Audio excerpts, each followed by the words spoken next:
Pernah beli ice cream dari hantu? Bukan main-main. Cerita ni boleh buat otak korang beku. Bayangkan, dah nak tengah malam. Taman tema dah nak tutup. Tapi korang dengan kawan-kawan masih mengidam ice cream. Tiba-tiba, nampak pula satu gerai ice cream lama. Berbunyi-bunyi, datang dari mana pula ni? Seorang lelaki pakai uniform lusuh lambai korang. Dia senyum, tapi mata dia sejuk macam peti ais. Korang order kon kegemaran, hulur duit, tapi tangan dia sejuk gila. Korang gigit, dan bam!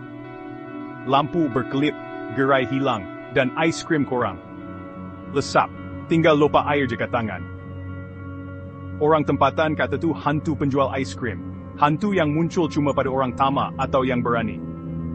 Jadi, lain kali kalau korang nak snack tengah malam kat taman tema, point tema. Tanya diri sendiri, korang betul-betul nak ke ice cream hantu tu? Atau nak risiko otak beku? Sampai bila-bila?